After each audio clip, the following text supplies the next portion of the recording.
सातवां अध्याय। श्रोताओं द्वारा पालन किए जाने वाले नियम।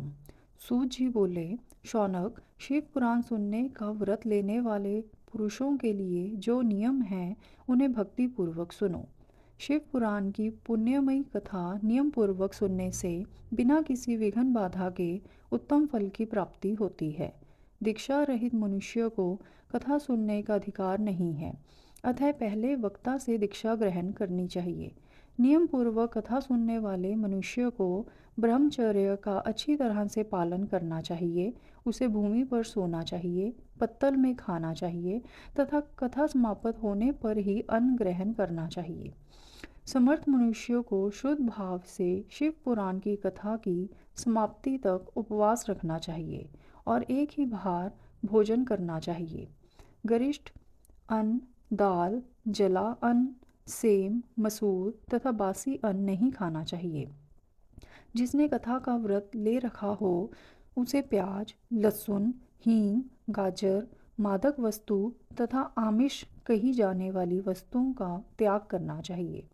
ऐसा मनुष्य प्रतिदिन सत्य, शौच, दया, मौन, सरलता, विनय तथा हार्दिक उदारता आदि सद्गुणों को अपनाए तथा साधु संतों की निंदा का त्याग कर नियम पूर्वक कथा सुने।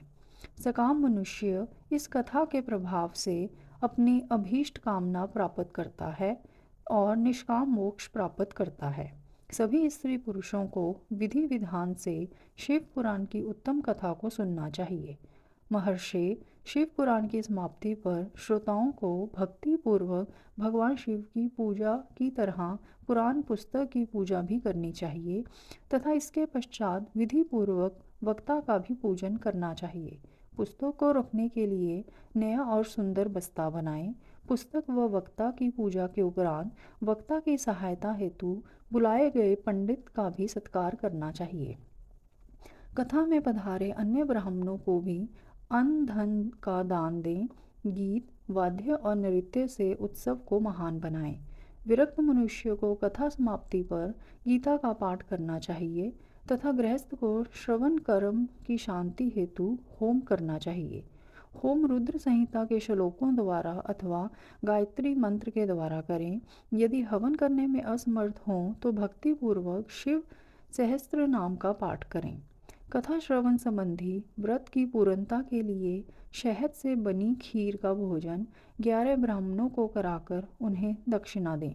समृद्ध मनुष्य 3 तोले सोने का एक सुंदर सिंहासन बनाएं और उसके ऊपर लिखी अथवा लिखाई हुई शिव पुराण की लिखी पोथी विधि पूर्वक स्थापित करें तथा पूजा करके दक्षिणा चढ़ाएं। फिर आचार्य का वस्त्र, आभूषण एवं गंध से पूजन करके दक्षिणा सहित वह पुस्तक उन्हें भेंट कर दें। शौनक, इस पुराण के दान के प्रभाव से भगवान शिव का अनुग्रह पाकर मनुष्य भव बंधन से मुक्त हो जाता है। शिव पुराण को विधि पूर्वक संपन्न करने पर यह संपूर्ण फल देता है तथा भोग और मोक्ष प्रदान करता है। मुने, शिव पुराण का सारा महात्म्य जो संपूर्ण फल देने वाला है मैंने तुम्हें सुना दिया है। अब आप और क्या सुनना चाहते हो? श्रीमान, शिव पुराण सभी पुराणों के माथे का तिलक है। जो मनुष्य सदा भगवान शिव का ध्यान करते हैं, जिनकी वाणी शिव के गुणों की स्तुति करती है और जिनके दोनों कान उनकी कथा सुनते हैं, उनका जीवन सफल हो जाता है। वे संसार सागर से पार हो जाते हैं।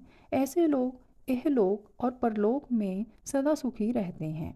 भगवान शिव के सच्चिदानंदमय स्वरूप का स्पर्श पाकर ही समस्त प्रकार के कष्टों का निवारण हो जाता है।